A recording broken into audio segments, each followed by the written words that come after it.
estos términos son usados para describir diferentes regiones y grupos culturales, lingüísticos e históricos, pero tienen significados y alcances distintos.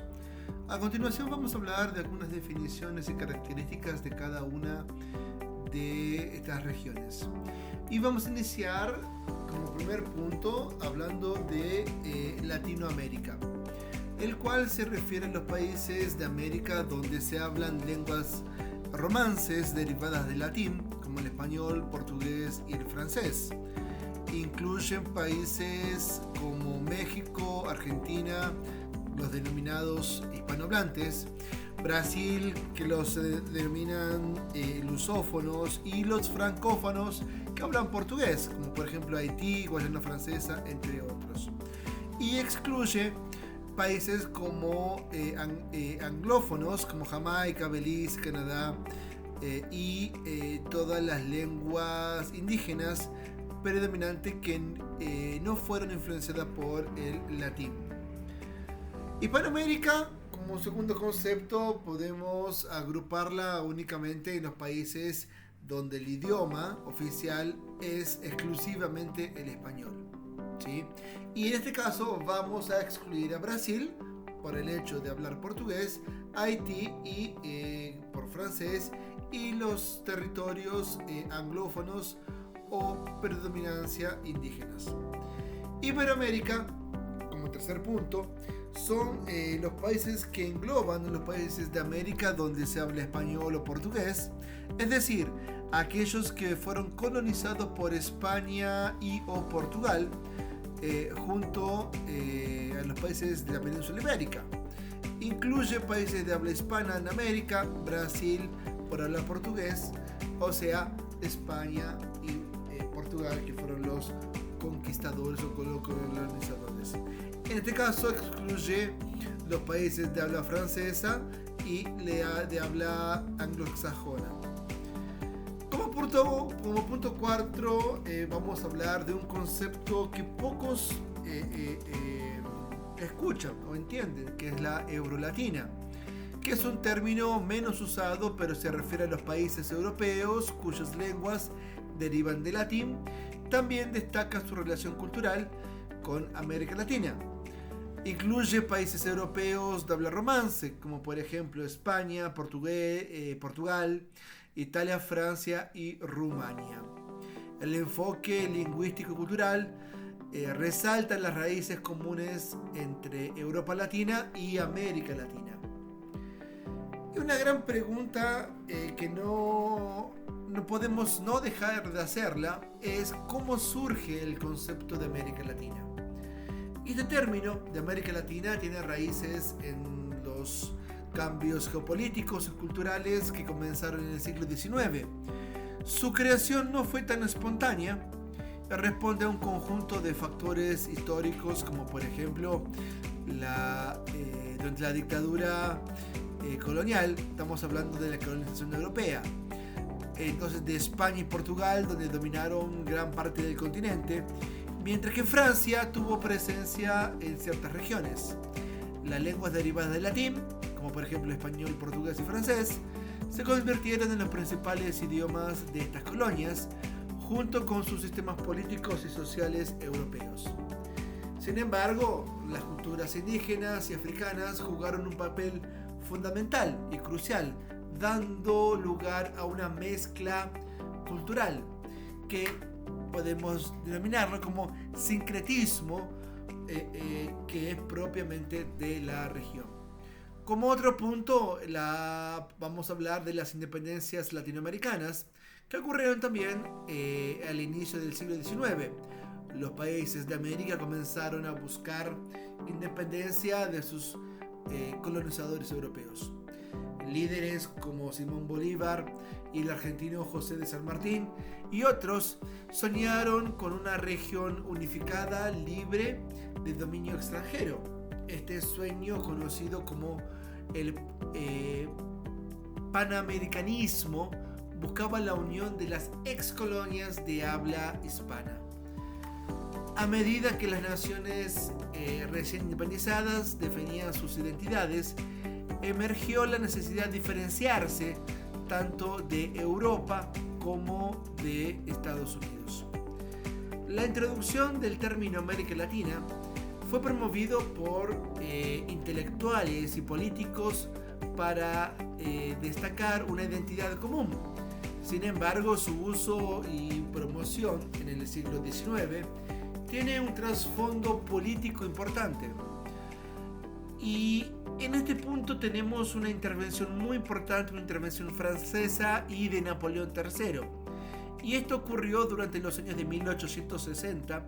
Napoleón III, quien fue el el emperador de Francia, intentó justificar su intervención en México y otros países americanos al promover el concepto de América Latina un tanto colonizadora. La idea era incluir a los países que compartían raíces culturales y lingüísticas latinas y distinguirlos de la influencia anglosajona de los Estados Unidos y del Reino Unido. Este fue una herramienta para expandir la influencia francesa de la región, especialmente durante el Segundo Imperio Mexicano, liderado por Maximiliano de Habsburgo, impuesto por Napoleón III. La evolución del concepto de América Latina se consolidó como un término no solo que describe una región geográfica, sino también una identidad cultural, lingüística y política. Sin embargo, su significado ha evolucionado y variado según el contexto. Desde el primer punto podemos hablar de una unificación cultural, en donde América Latina abarcaba una herencia cultural común, la influencia europea, o sea, latina, la resistencia indígena y las tradiciones africanas traídas durante la colonización. En la literatura, música, arte, América Latina es reconocida por su diversidad entre los textos de Gabriel García Márquez hasta el folclore andino o la samba de Brasil. Del punto de vista geopolítico y resistencia, durante la Guerra Fría el término adquirió una dimensión política.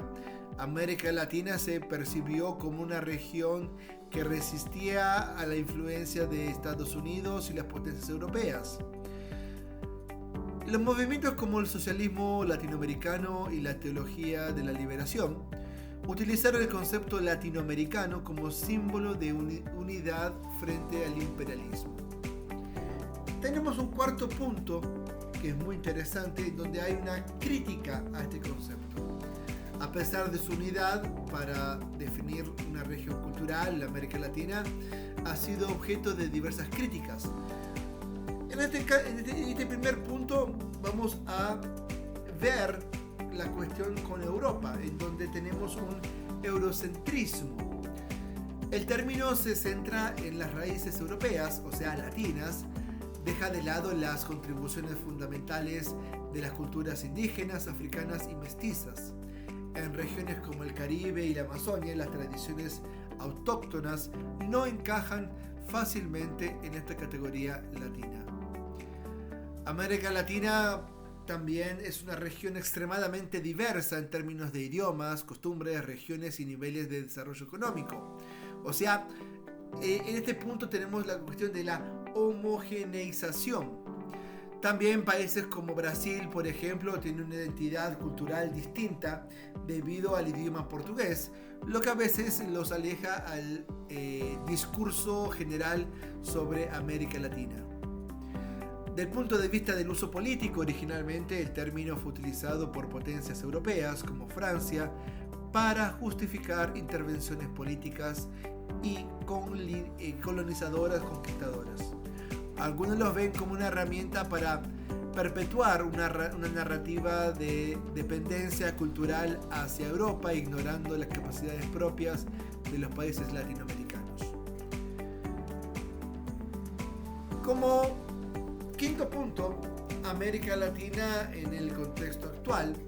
Hoy en día podemos decir que América Latina sigue siendo un término relevante, pero su significado ha adquirido nuevas dimensiones.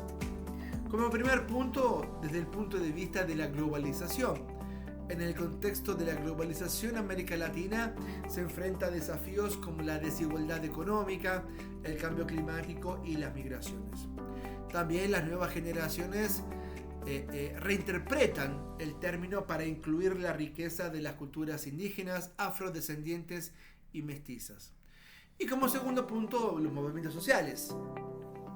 Movimientos como el feminismo latinoamericano, la lucha por los derechos indígenas y el antirracismo han cuestionado y enriquecido el concepto de América Latina, enfatizando su diversidad y complejidad. Por lo tanto, el concepto de América Latina surge como una herramienta política y cultural para destacar una identidad compartida basada en lenguas y culturas latinas. Aunque inicialmente estuvo influenciado por intereses extranjeros, se convirtió en el símbolo de resistencia y unidad frente al imperialismo. A pesar de sus críticas, sigue siendo un marco útil para comprender las conexiones culturales e históricas de la región, aunque siempre debe considerarse su diversidad interna. Nosotros también tenemos un concepto muy importante que es el latino o los latinos. Y es correcto llamar latinos a los hispanohablantes, especialmente en contextos culturales o geopolíticos, donde buscan enfatizar la herencia compartida de América Latina. Sin embargo, hay que tener cuidado con la diversidad de identidades de la región. Es importante respetar las preferencias de las personas según su contexto, su sentido de identidad nacional, étnico o lingüístico. Nosotros, para terminar este pensamiento del día de hoy, los términos Latinoamérica, Hispanoamérica, Iberoamérica y Eurolatina no son solamente etiquetas geográficas, sino conceptos que reflejan la rica diversidad cultural, histórica y lingüística de las regiones que abarcan. Aunque a menudo se emplean indistintamente, cada uno encierra matices únicos que nos invitan a reflexionar sobre las raíces, conexiones y diferencias de los pueblos que representan. Nos vemos y hasta la próxima.